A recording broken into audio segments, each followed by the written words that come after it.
Indian സിനിമയുടെ greatest showman Raj കപൂറിന് ഇന്ന് ജന്മശതാബ്ദി. ഇതിഹാസ നടന്റെ 100ാം ജന്മവാർഷിക ദിനത്തിൽ പ്രധാനമന്ത്രി നരേന്ദ്രമോദി അദ്ദേഹത്തിന് ശ്രദ്ധാഞ്ജലി അർപ്പിച്ചു. രാജ് കപൂർ വെറുമൊരു ചലച്ചിത്രകാരൻ മാത്രമായിരുന്നില്ല, ഇന്ത്യൻ സിനിമയെ ആഗോളതലത്തിലേക്ക് ഉയർത്തിയ സാംസ്കാരിക അംബാസിഡർ കൂടിയായിരുന്നുവെന്ന് പ്രധാനമന്ത്രി പറഞ്ഞു. രാജ് കപൂറിന്റെ കഥാപാത്രങ്ങളെയും മറക്കാനാവാത്ത ഗാനങ്ങളെയും പ്രധാനമന്ത്രി പരാമർശിച്ചു.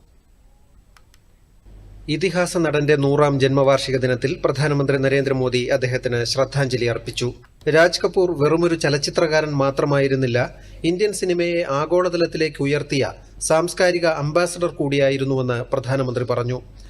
രാജ് കപൂറിന്റെ കഥാപാത്രങ്ങളെയും മറക്കാനാവാത്ത ഗാനങ്ങളെയും പ്രധാനമന്ത്രി പരാമർശിച്ചു.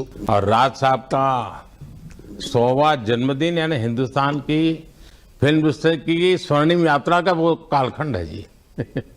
अब 1947 नीलकमल, अब 2047 को हम जा रहे हैं.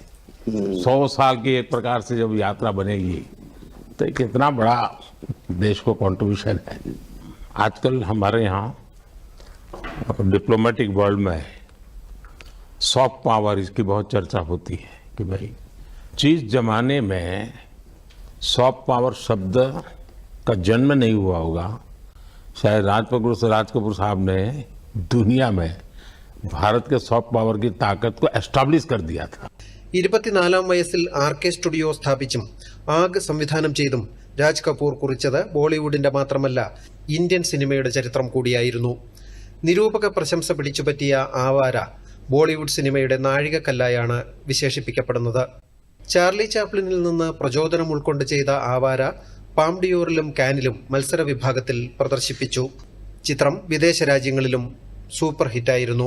1970-ൽ പുറത്തിറങ്ങിയ മേരാ നാം ജോക്കർ രാജ് കപൂറിന്റെ സ്വപ്ന സിനിമകളിലൊന്നായിരുന്നു.